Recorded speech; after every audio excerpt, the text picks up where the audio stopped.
Are you okay? You're live. I'm frozen. Oh yeah, you're live. So just go for it and see if it unfreezes, and then we can always go to a commercial break. All right? All right, so hello, and welcome. Super excited to be here with you today. Happy winter solstice. Happy, oh my God, Capricorn season. And let's not forget the amazing 1221 energy we have going, this portal that we have going on today. So excited to be here with you all today. Hopefully, at some point, well, obviously, somewhere along the line, you can see me. I just can't see myself. How interesting is that right now? That is so darn funny. Anyway, so how is everybody doing? I think I said that. Take a moment to share today's show as I just did as well. And give me a second, just trying to hold up my. Give me a moment. I'm going to stand up. Why not let internet just make me a little crazy, right? Yes. I look like I'm looking all over the place. Anyway, welcome. Share out today's show. You just saw me standing up. Yes, you did. So before we dive into today's show, I want to give a shout out to all of my amazing partners that do make this show work week after week after week. We're going to start off, and there is a flyer with this, or some animated flyer for that matter. We have Joe Monkman. He's our personal development trainer and wellness advocate.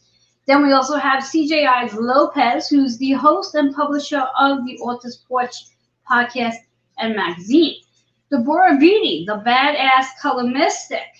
Kitty Foss, she is a storyteller of astrology, reader of the stars. And last but not least, Tammy Moses. She's the podcast host and the founder of The Hoarding Solution. So there you have it. Hopefully you caught the last show, the last episode, which took place on December 7th. There's no flyer on this one. The show was called 123 Abundance and Harmony.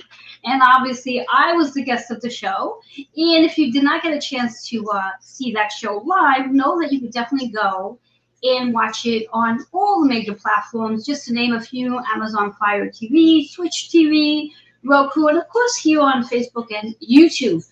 So, how is everyone doing? Want to dive off in this energy that we do have. After all, I did say that I started off with this whole process of what we are doing. Interesting though, did I even mention who I am? I probably didn't, because sometimes I get a little confused and a little overwhelmed. So in case you're watching for the very first time, I want to welcome you to Joanne's Healing Within. I'm your host, Joanne Angel Barry Cologne. You're a holistic integrative teacher, Reiki master, card creator, card reader, and certified licensed holistic personal trainer. Super excited to be here with you today. The list goes on and on and on regarding my bio, but that's just the gist of it for today. Let's not forget these amazing cards that I do my readings with every single day and provide guidance for you, not only to, what's the word I'm looking for? Not only for entertainment purposes, because theoretically that's like the bylaws that most readers say. Mine are actually to help you gain some insight, tap into a chakra, learn an affirmation, and play around with your astrology and numerology all at the same time to help you navigate through what's going on. And considering the energy that we do have going on right now with, again, today, the winter solstice, it is what we call the shortest day of sunlight and the longest night of darkness. And then we also have Capricorn season. So all of you who are celebrating Capricorn birthdays, happy birthday, early birthday to all of you. And then the mirror, 1221. Why is it a mirror? Well, if you wrote those numbers down, 1221, and turned those papers facing each other, those two numbers are going to mirror each other. And that's just a symbol of the relationships that we do have with one another, how our relationships reflect who we are. So if there's anything about anyone that you may not be liking so much, well, that's a reflection of yourself. So take some time to do some healing work with that. Anyway. So what I like to do is I'm going to pull a card and see what we have in store for today.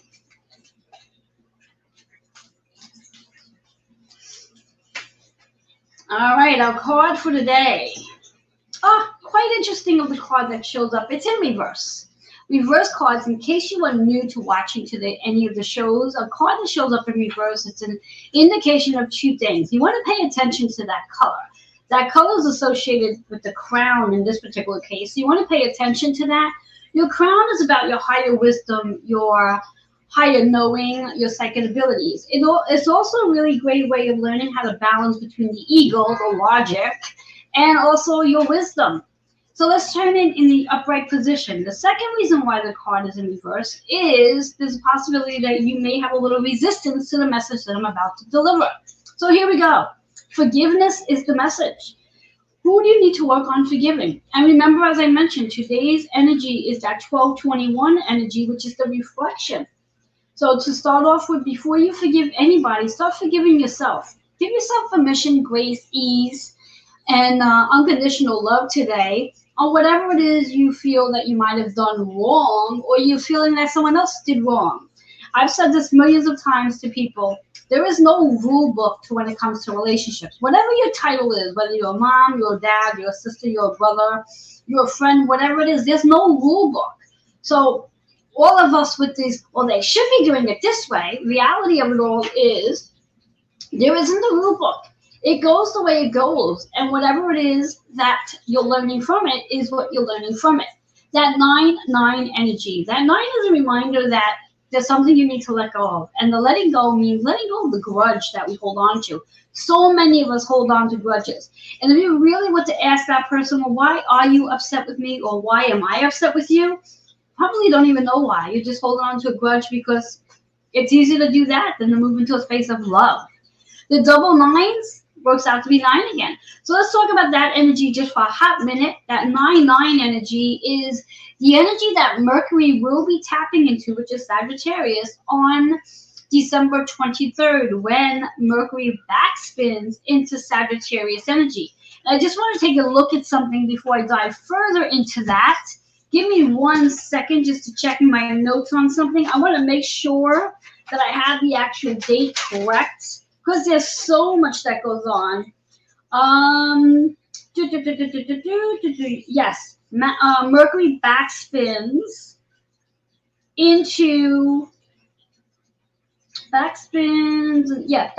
on December 23rd.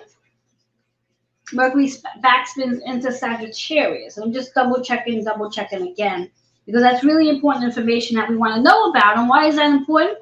Once Mercury backspins into Sagittarius, it's really going to be about your higher learning, your higher wisdom, and your higher consciousness. And that's where forgiveness comes into play. Right now, Mercury is in Capricorn, sitting right alongside the Sun. The Sun will be entering Capricorn this evening at about 5:47 p.m. Eastern Time. Don't quote me on the time exactly, but it's definitely after 5 o'clock. So for right now, the Sun is still very much sitting in oh my goodness gracious, our Sagittarius energy. So that holds true right there. And we think about this all back and forth. Anyway, all that being said, take a breath. Just take a breath for a moment. And allow yourself to exhale the breath. And as you exhale the breath, I'm going to just say hello to everybody who is watching. If you have not shared out the show yet, please do share out the show. Let everybody know that we are here. And with that being said, I'm going to take a quick commercial break, and I'm going to come back. And when I do come back, I'm going to be coming back and introducing you to my guest for the day. So I'll be right back.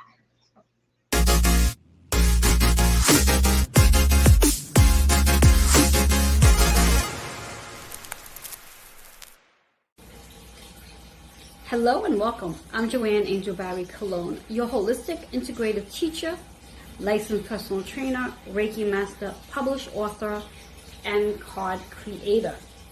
Let me take you down a path of direct communication with the physical body in order to become more aware and in sync with your soul. I will help you to observe and understand the language of the body as it regards to the needs of the soul. Join me on this journey of great expansion and a unique experience. I will help you integrate your mind, body, and soul as you move forward on your journey. For questions readings, and self-growth discovery session, email healingwithin76@gmail.com.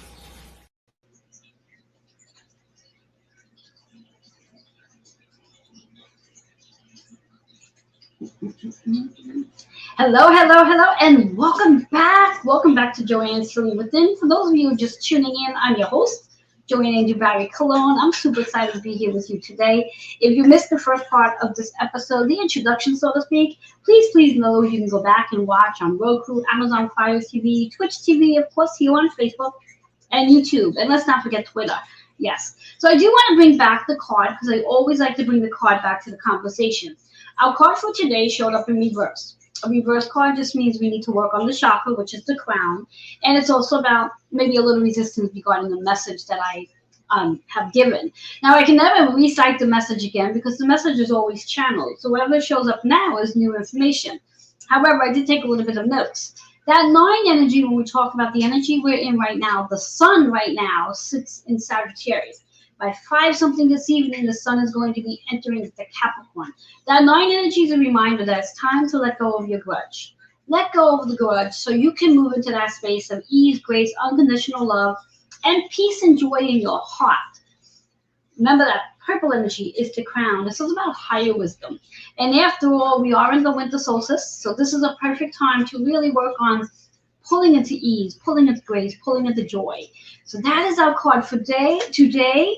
I want to bring in my guest, bringing in Tammy Moses. She is amazing. She is, again, our powerful podcast host and founder of The Reporting Solution. So let's bring her on the camera so we can all see her and get to know her.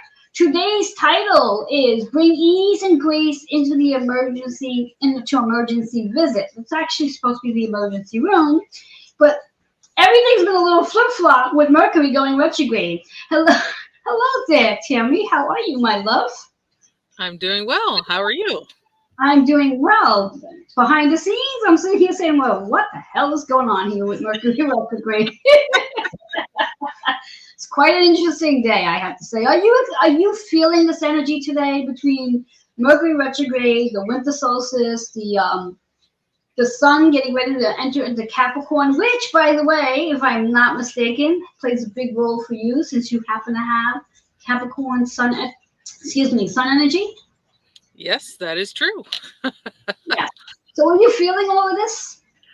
There seems to be like this movement, right? Like there's just this, it's not necessarily chaotic to me, but I just feel the movement, the shifting of things. I mean, even simple things like we decided not to put up a Christmas tree, which is like for me, but given our space, and I said, okay, well, I have a pseudo Christmas tree that I can use that has some branches and red, like it's good.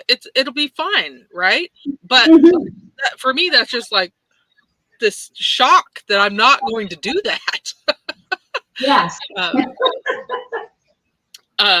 But in other things too, like I really thought I had this gift that was going to be here for my boyfriend, and it's not. And I'm like, like, I just feel like these things that I would normally, I mean, it's annoying, but normally I would freak out. And I'm like, okay, well, I just like, I have to pivot again.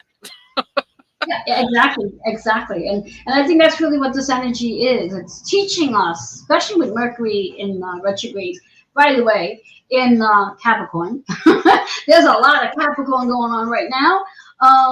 So with all that energy, it is a moment of taking time to pause, to practice patience is what I hear. Practicing patience.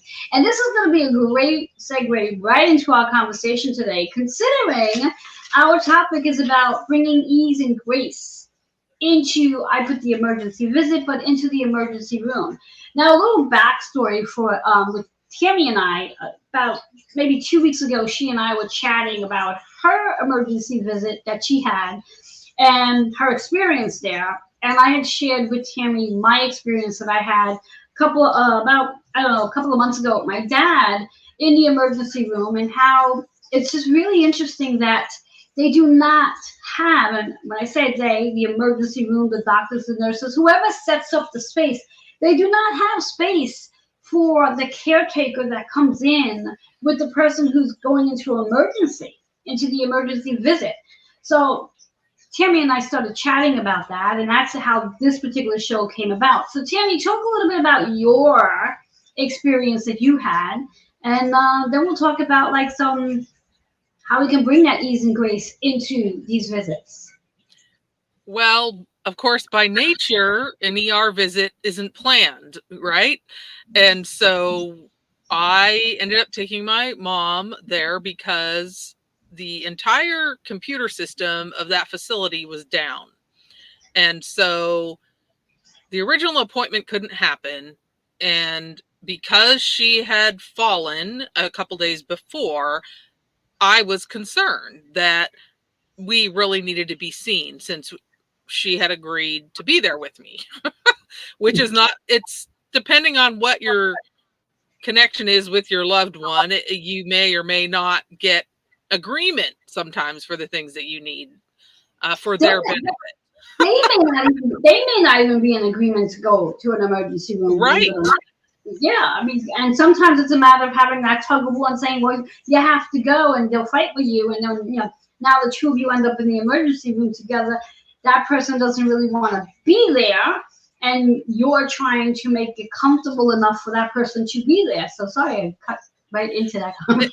But that's the whole thing, is like you finally get agreement sometimes, and then you're there, and now it can't happen because a computer system is not working.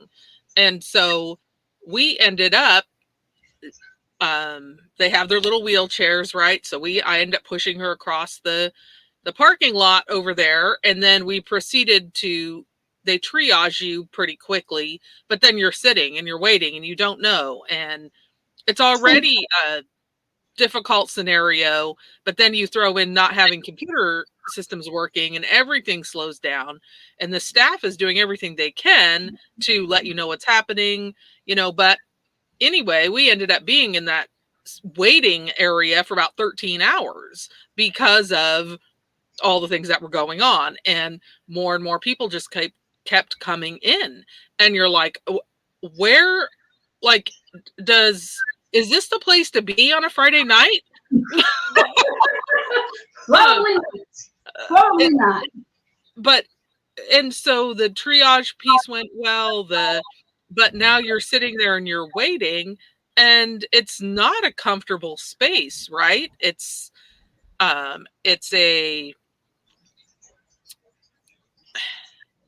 just it can be a frustrating scenario. And fortunately, of course, they have some wheelchairs and things, so someone could kick their leg up if they're having swelling, which is what we were dealing with.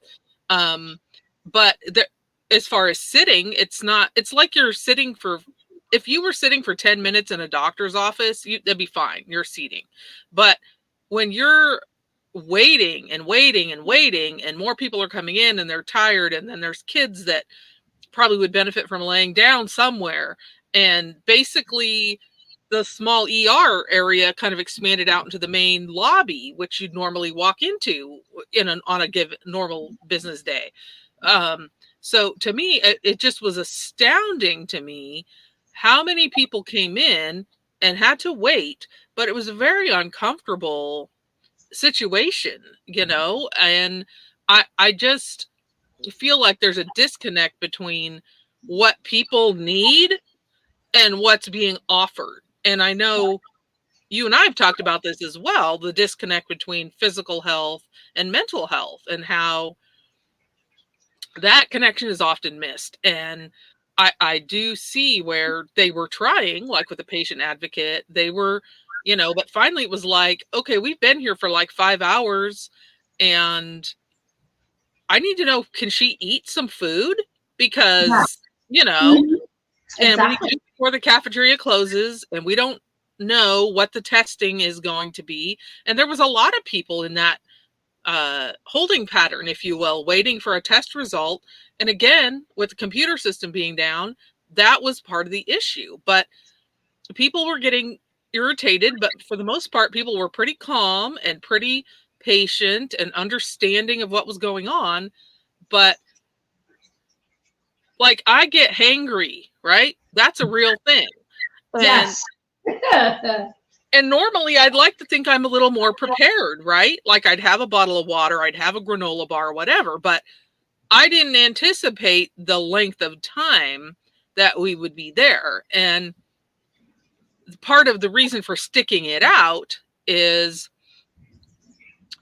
again, we had agreement that we would go over there and do this. But for the elderly folks that have a fall risk, that's a real thing. And you wanted to know if there was a break or a fracture or if there was something going on. And so that was part of the incentive for holding out and waiting to see what would happen. And then we did get to the point where it was like, maybe we should just go because it's been so long. And but then you run the risk of leaving against medical advice, right? So we didn't want to do that either. Well, let me rephrase that. I didn't want to do that. I didn't want to leave. Yeah, it's interesting though, because if that were to be the case when you chose to want to leave, it's quite interesting on how a nurse will come over to you at that point and say, well, if you choose to leave, you're leaving against medical rights, for that matter. But yet they're not there for you if you're asking about, well, can my family member have something to eat? Can they drink something? Can they get a blanket? So it's really interesting on when they show up. When you're looking to leave, they're right away saying, oh no, if you're gonna walk away, that's not a good idea to do just that. It was so interesting because when you had said that about going to the emergency room on a Friday, it's not really the best time to go to emergency room. I remember this expression from a while back. There's two places you never really want to go to on a Friday or a Saturday. And those two places are the emergency room, and this is the joke of it all, and to get arrested. Well, because you're looking at weekend stay, most likely. Exactly, because theoretically, going to emergency room on the weekend, if you are going to be admitted, most of your specialists are not there on the weekend. They don't come in until Monday. So therefore, any type of major results that you do need, you're going to end up waiting just because they don't have the right practitioners on staff that because of the fact that it's a Friday or Saturday. So it's like, okay, so should we really go to the emergency room on a Friday or Saturday, or can this be something that may be able to wait until Monday when we know the right practitioners are there? It's the same thing with being arrested. Get arrested on a Friday and Saturday, you're definitely going to be there until Monday because that's just how it is. So just a little humor out there, people. And you have to kind of look for it, right? You have to look for some kind of relief of whatever's going on so that you can retain your sanity while you're going through something stressful. And it's even in that situation, you're having to navigate some level of self-care, right? For you as the person coming in there with someone, and you don't really want to leave them alone, right? Like, that's a scary thing too, to well, here, I'm going to just drop you off, Yes. Could you imagine what it's like back, when we think about 3 years ago with the pandemic? I was just having this conversation with somebody yesterday that, during the pandemic, I don't know about where you are, but by me, if someone was going to the hospital, whether it was emergency or actually being admitted, where it was a scheduled visit, family members were not allowed to go in. So we were literally leaving them at the door with a nurse, wheeling them in and basically staying in contact with them through phone because we weren't allowed in. Now, when we are actually allowed in, which is what Tammy's speaking about now, just the whole process of, like, I know for me, when I've had to take my dad to the emergency room, and like you said, emergency events are not planned. They're not planned. That's why they're called emergencies. And I know when I get that call to say, something happened to dad, it's like, okay, I grab like the long sleeve shirts because 90% of the time the hospitals are cold. They're very rarely warm. So I grab a long sleeve shirt, I grab like water, and I grab a snack because theoretically we all know that going into an emergency room is not going to be a in and out visit. So when you were taking your mom to the emergency room due to her fall, did you like take anything with you to sort of prepare yourself? What was your experience like? So I haven't spent a lot of time in an ER, right? As an adult, I could count how many times I've been involved for some reason. And I had stuff in my car, but I didn't stop at my car, right? So I just went across the aisle, up across the parking lot. We checked in, we did but I had my purse, but I had nothing. Like, I didn't have a granola bar. I didn't bring a bottle of water. And I just wasn't ready for the length of time, and it kind of caught me off guard because I didn't even really have like pen and paper. Like, I could write stuff, right? But because of the heightened awareness I had of we were probably going to be here a while, it's like all that normal things I would plan or do or say, hey, I'm going to run to my car real quick. I didn't do it. In fact, the next morning after we had been there for quite some time, I realized I haven't brushed my teeth like since yesterday morning. And here it is at 10 o'clock the next day. And I'm like, maybe I should have asked for some toothpaste, or something, Or a piece of gum, something just to freshen the moment. And I finally discovered, I do have a piece of gum. So I did that. But and I kind of going back to the food thing, it's like you're sitting there and you're waiting. Some people had people that would go get them food and bring it back. But I was like, hey, I'd like to get to the cafeteria before they close. And I was able to get her some hot soup and something to drink and like a cookie and whatever. And, she had no restrictions on what she could eat. But it was like, we need to take care of this before that closes. Otherwise, what? The vending machine with like soda and chips and okay, I'm not saying I don't eat that stuff. I do, but that's not a meal. And that's not a great thing if you're already like having you already have an injury, you're already not feeling great. Like, let's have something hot or something. And again, I can't fault the providers. They were doing everything they could. It's just there was the perfect storm of an ER, that the computer systems aren't working. I couldn't reach my boyfriend because people's phones were down because someone apparently cut a cable doing some construction. So it was like this perfect storm of like, what vortex did I step into inadvertently?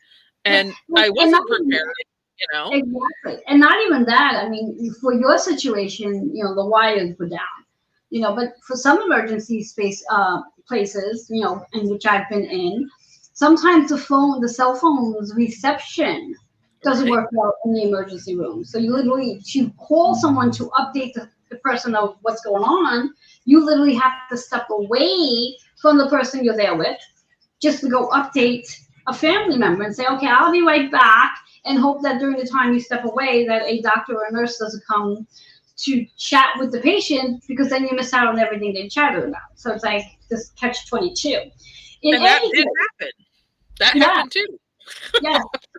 And what we're going to do is we're going to chat about that after we take a commercial break. But before we do, Tammy, just let everyone know how they can reach you. Your website, there's a flyer with all that information on there as well. So you can reach me at thehoardingsolution.com. And I also have a group on Facebook, the Hoarding Solution Community, where people are welcome to join. And we have authentic sharing in that group, meaning we do show some graphic photos and things like that. So happy to connect with people. Excellent. Thank you so much, Tammy, for sharing. We're going to take a quick commercial break, and when we come back, we're going to have more on this topic because it is an interesting topic. At some point, Tammy and I will be sharing some tips of how to make your ER trip a little more easy and graceful. So we'll be right back.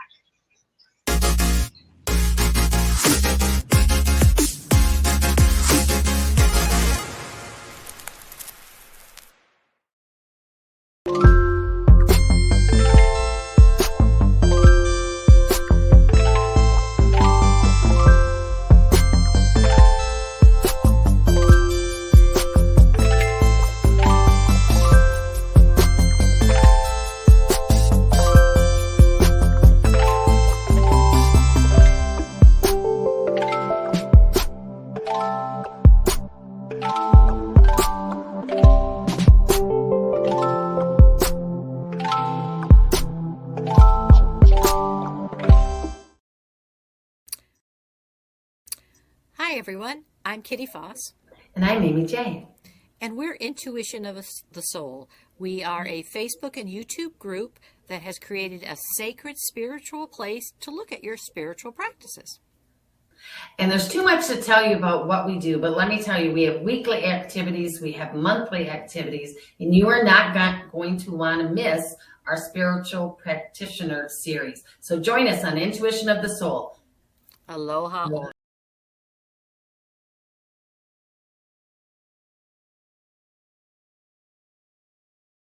Hey, this is Joe Monkman, and I am a personal development trainer.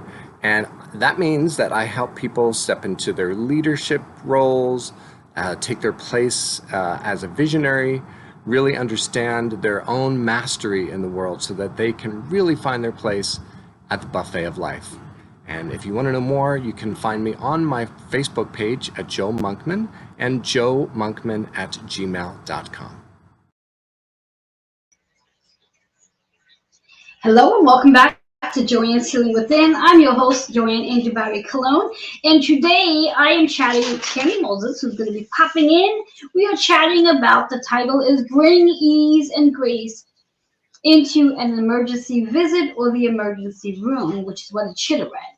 So anyway, we were just chatting about the fact of that if you are in an emergency room situation and you have to update a family member regarding to whatever's going on, and in Tammy's case, the electricity, the wire went down. In my case, the internet, not the internet, the connection wasn't working out so well. So I had to step out, which then left my dad alone, unassisted. And Tammy ended up, what did you end up having to do? So I had to use the restroom. And so I went and I did that, and I came back, and as soon as I did, my mom's like, well, they were just here and they talked to me. And so she let me know what was said. It wasn't anything, urgent or particular about it. Was more like, hey, we're just waiting. Would you like a blanket? That type of thing. But it's like, it's uncanny to me sometimes how the minute you step away or the minute you do something, like now that they appear, it's just yes it's like exactly, it's like the minute you go, it's like now somebody comes by to assist or whatever. Not, it's quite an interesting experience. I know for me, when my dad was in the emergency, they had no seats for the caretaker. So for me, I literally, thank goodness I'm small and so is my dad, I chose to sit in the bed with my dad, because we were there for about 6 hours just in the emergency room, not knowing when we were going to be admitted, because we were told he was being admitted. So we didn't know when the transporter was going to come down to get him. So it was like 6 hours. I'm like, okay, I'm not standing for 6 hours. So I squeezed myself into the bed, but noticing there were no chairs around for anybody. Now, did you have the same situation? I know you mentioned about the wheelchair, your mom being in the wheelchair. What did you do? Did you grab a chair? Did you have to stand? What was your experience like? So when we actually went from the waiting area into an actual room, they did have a couple of folding chairs tucked away. So I was able to pull out one of those and sit. And even with that, it felt a little awkward. Like I didn't want to be in the way of them coming in and doing all the IVs and all the stuff that they do. And so, but I did have a chair at least. And I don't think the bed thing would have worked given the situation she was having. But yes. I did see like a doctor come in and do exactly what, just perch on the edge of it to talk with her. And it's like, they didn't even have one of those little rolling stools like they do it sometimes. So there was that aspect of it. But it still was, I'm not sure you could ever be completely comfortable anyway in that scenario, because you're not sure what's going on. You're tired, they're tired, And sometimes like that preliminary piece is they're still making a decision whether they're going to admit or not. And there's a difference between admitting to admit versus we're going to place you for observation, which also changes what Medicare might potentially cover. So even in your own state of what's going on, you're still like, if you're a decision maker at that point, like you have to be aware of what decisions you're going to be making. And at 4:00 in the morning, when you've been awake almost 24 hours, that can be a little rummy. And if you don't have anywhere to sit, like to me, that should be at a minimum. Like there is room for a folding chair in just about any space I've ever been in a hospital. So like to me, there's no excuse to not have a chair of some kind. Yeah, exactly. I agree. But again, I don't know if things have changed with the experience of the pandemic 3 years ago, or because I can't remember, what an emergency room setup looked like prior to, if there were chairs or no chairs or whatever the situation is. But anyway, yeah. So bringing more ease and grace. So how would you go about bringing more ease and grace into an emergency room situation? So I think that because like once you're checked in and you're triaged and you're waiting, I think in my situation, I could have said, hey, I'm going to go to my car because I know I have some bottles of water out there and I probably got a granola bar or something kicking around too. And just taken 10 minutes and done that, right? Like the world would not have fallen apart if I had done that, because like they're trying to do other tests and blood work and things like that. So, I mean, I could have taken that time to do that. The other thing is if I would have brought in my own blanket, like if I'd gone to my car, I would have got a blanket for me, because I felt weird saying, hey, could I have a warm blanket? Like, I don't know. But if I had dragged my own in there. You're better than me, because at the time that they asked my dad if he needed a blanket, I was like, could you grab 2 of those? Because I want one too. Mm-hmm. And I guess, I really could have done that, like stepped into that and said, hey, the other thing is, like, I didn't have coffee for a long time. Like in the morning, I could have probably said, hey, is there any chance y'all have something, coffee around? And when I finally did ask, because by that point we were roomed now in the hospital, and they brought me a cup of coffee, and I was like, it's, Exactly. was it is a different experience though in the emergency room, and when they actually bring the patient up to an actual room. Very different experience, because what I was experiencing in the emergency room and then when they took us upstairs was a very different experience. The experience upstairs was, do you need this? Do you need that? Can I get you a chair? There was more of that. Where again, if the practitioners upstairs spoke with the practitioners downstairs, and they sort of brought that in, because I think the emergency situation where bringing a patient in I think is more warrant, because everyone's sort of hysterical. In an emergency situation, everyone's nervous. Yes. Right. And I sensed a lot of that nervousness, but once you were talking with a nurse or once you were one-on-one, you could tell their compassion. You could tell they were trying to do their jobs and with the limited resources they had at that time.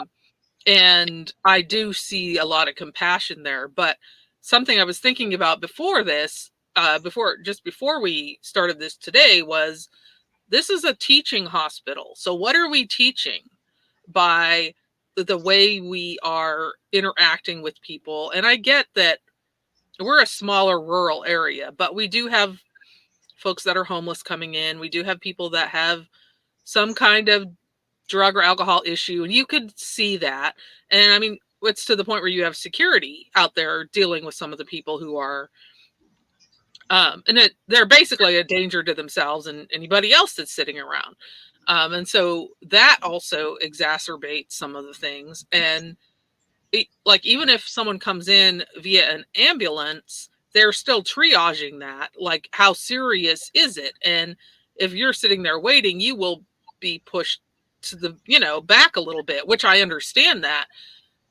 But I think there's a misconception that if you're brought in by an ambulance, you're going to be seen lickety split. And it really depends on what your situation is. Granted, now you're there, and that's where you should be if you're having this kind of a crisis. But you are not necessarily going to be head of the line, if you aren't having a serious heart attack or stroke or something very serious that they can see right away. So, there is a level of patience required, obviously, when you go into these.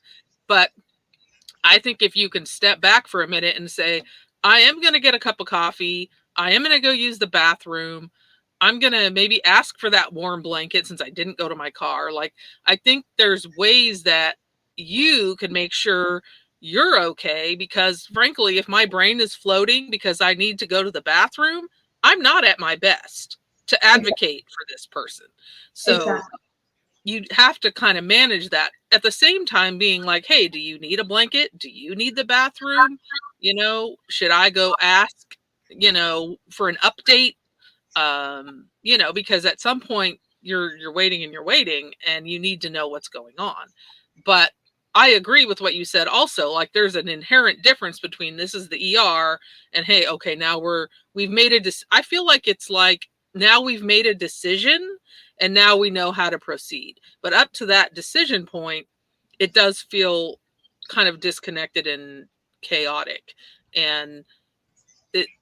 But you can see the difference if you're dealing with someone that has some level of distress with mental health versus someone who doesn't have that same level of distress, but they're having like a physical issue. And so there's a difference even there in how someone's being assessed and treated, because there's just a difference in how that person is approaching everything. And yes. that And makes a big it always strikes me funny, going back into the ER part of it, before they make the decision of whatever it is they're going to do with the patient, is that there are several different what would you call them, titles, I guess. You have maybe the assistant, the practitioner, the RN, whatever their titles are. And anytime you have whatever the practitioner is coming in to see the patient, for whatever the reason are, they always want to take a blood pressure. It's like, it's like, how many times do we need to take a blood pressure for this person that literally just had a blood pressure reading?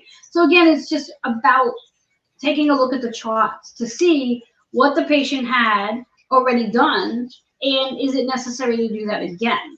Because again, the patient gets, I guess, irritated when the same things are being done to them and they don't really have any answers to what is going to take place. What's the next step? No. And I think it's such an ingrained thing. Like, we're going to check your blood pressure. We're going to draw your blood. We want a urine sample. Like, okay, those are all like pretty standard things. But how many times do you need to do that in, an hour or two? And in general, they'll hook you up to some sort of monitor where they're monitoring that anyway. So it does feel to me sometimes like there's a disconnect between what the standard operating procedure is and what the humans in that situation could benefit from. Exactly.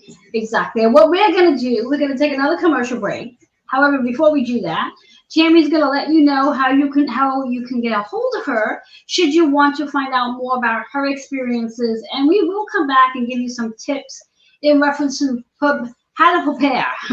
Is really the key. How to prepare to have the ease and grace in case you do have an emergency situation, whether it's in a hospital or even any place for that matter, what to have with you so you make the situation more comfortable for both yourself as the caretaker and also the person you are taking care of at that time. So Tammy, let everybody know how they can reach you. So my website is thehoardingsolution.com, and it's also homesareforliving.com.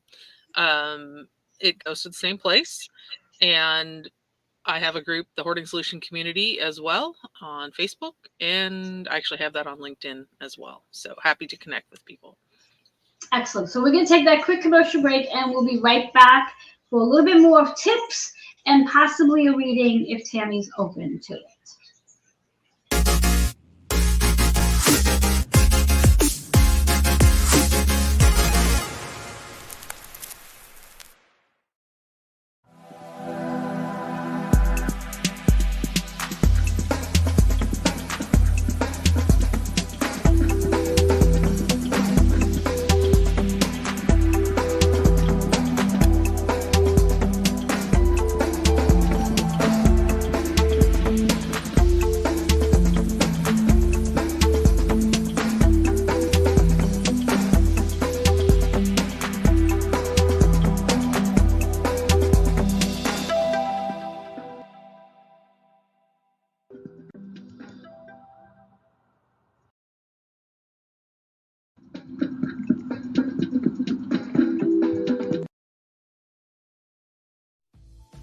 Hi, I'm CJ. The Author's Porch is a community where you find good books and good people. We collaborate with services that deliver quality to authors and publish a magazine for authors by authors. Come by, let us feature you or review your book. Coffee is always on, and no matter what time you arrive or where you come from, the porch light is always on. Hey, this is Joe Monkman, and I am a personal development trainer. And that means that I help people step into their leadership roles, take their place as a visionary, really understand their own mastery in the world so that they can really find their place at the buffet of life. And if you want to know more, you can find me on my Facebook page at Joe Monkman and joemonkman@gmail.com. Hello and welcome back to Joanne's Healing Within. If you are just tuning in, I'm your host, Joanne Angel Barry Cologne, and I have been chatting with my guest, Tammy Moses, who's going to pop in right now. Our title and topic has been all about bringing ease and grace into an emergency visit, emergency room, or anything dealing with an emergency. And what we're going to do now is Tammy's going to share and continue sharing, because she's been sharing a lot of tips in reference to how to bring more ease and grace. So Tammy, if you can give us one more tip for anybody who may experience, because we never know. None of us never know when an emergency situation, an emergency visit is going to occur. So what is the one tip you can provide for our audience today that can prepare them so they can have more ease and grace during their visits? So I would say have a little care pack for yourself, like in your car, or maybe add something to your purse because maybe you're not in a car. Whether it's a water bottle, a snack of some kind, maybe you throw a toothbrush in there, maybe it's a pad of paper if you're a writer. Just have a little care pack for you.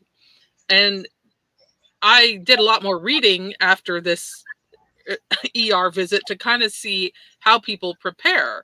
And if you have a loved one that has any kind of medical issues, have a little bag packed for them, have maybe an extra medical medication, maybe have wet wipes, maybe have a change of clothes or socks, shoes. If they have incontinence issues, have a spare whatever they're using, so that if you happen to be out shopping somewhere and there is that kind of a crisis, you're prepared for that. And so I think knowing like what you need to be okay, I think, and having some piece of that with you, it is really valuable. And the thing is that I thought I was prepared. Like I could run out to my car. I could do this. I didn't do any of those things in the moment. So if you can plan it ahead a little bit, I think you'll be a little more prepared for dealing with whatever comes up. And I know you asked for one tip, but here's the other thing. don't always rely on technology that they're going to be able to pull up those previous records, the medication, the fact that you have a power of attorney. Like, don't always rely on that, because they may not be able to see it. And I think that was, in our case, part of the situation is they couldn't see the medical history at all. And they had to go off of paper and what you told them. And fortunately, I was familiar enough to know some of the medications and things like that. But don't always rely on that technology. Have some sort of a backup so you can show people what is actually going on with your loved one. Yeah, and I think that's an awesome tip. Carry their medical file with you if need be. This way here, you're not limited to what the doctors have if they can't get into their technology for that matter. So again, just want to give a shout out to everybody who is watching with us right now. Please share the show out.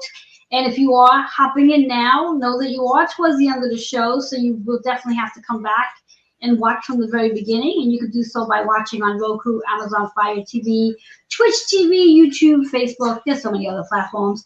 And of course, those who might be listening, I always forget to do that because we are on podcast now. So you can go to those many platforms as well.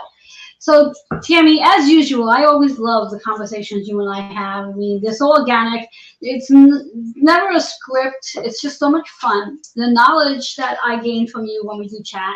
So I appreciate what you brought to the table today from your experience and how this just basically rolled over from a conversation you and I were having behind the scenes. So thank you so much for sharing your experience with us and being so transparent about it. With that being said, would you like a card reading based on the energy we do have going on right now? Yes, I would, and I appreciate you letting me come and talk about my experience. We don't always think that there's going to be something positive that comes out of these things. Yeah. Well, again, the whole key here being on the show, those watching the show, is that after all, the show is called Joanne's Healing Within, and this is about bringing more healing to the table so we have other ways to manage whatever it is we're experiencing.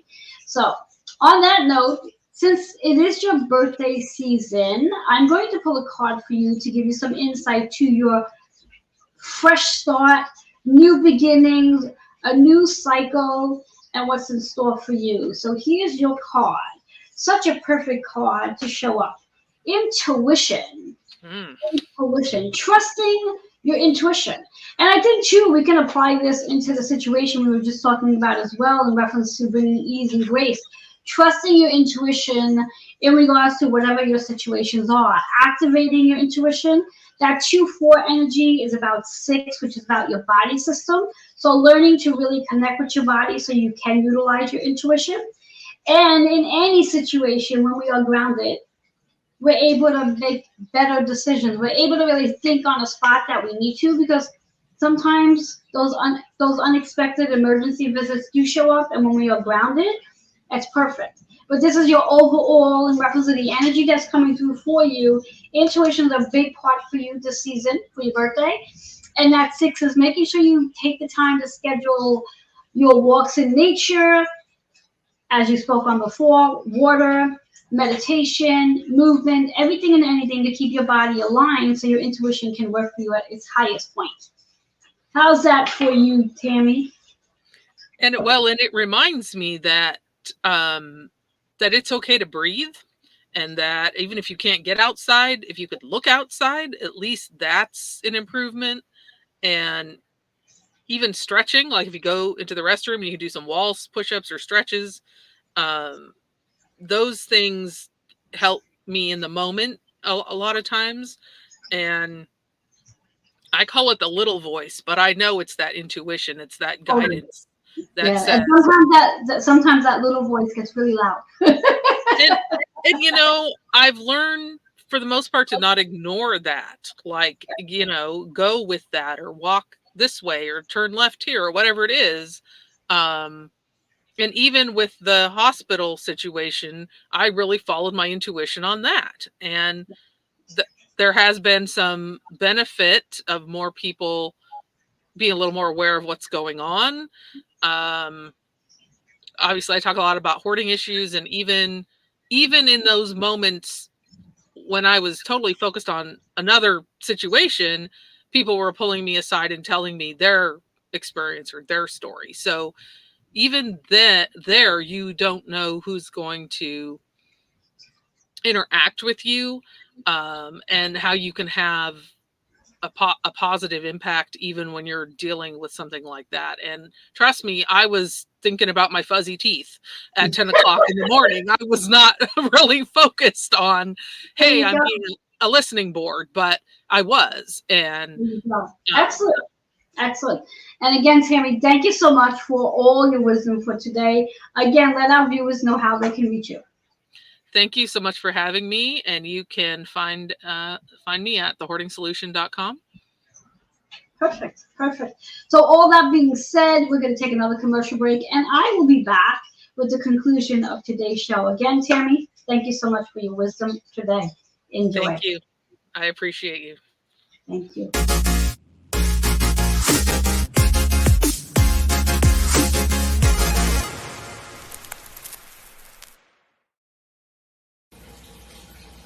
Hello and welcome. I'm Joanne Angel Barry Cologne, your holistic integrative teacher, licensed personal trainer, Reiki master, published author, and card creator.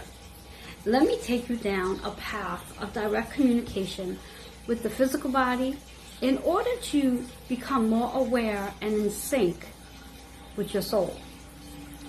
I will help you to observe and understand the language of the body as it regards to the needs of the soul.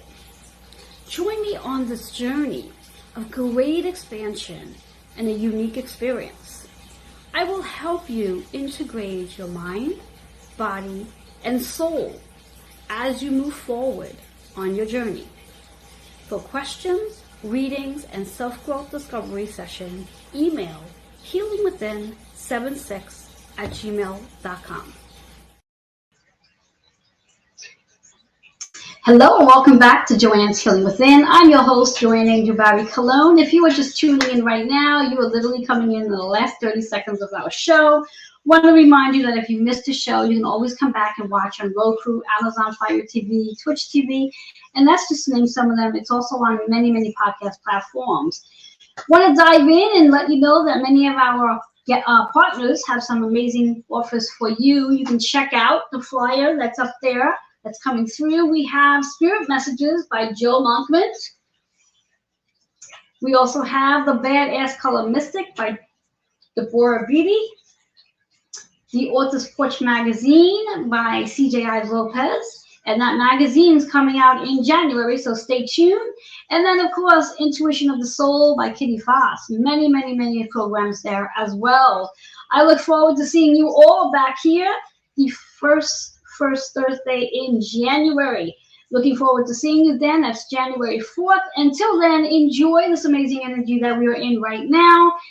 Those celebrating, enjoy the holiday weekend. Until next time, bye-bye for now.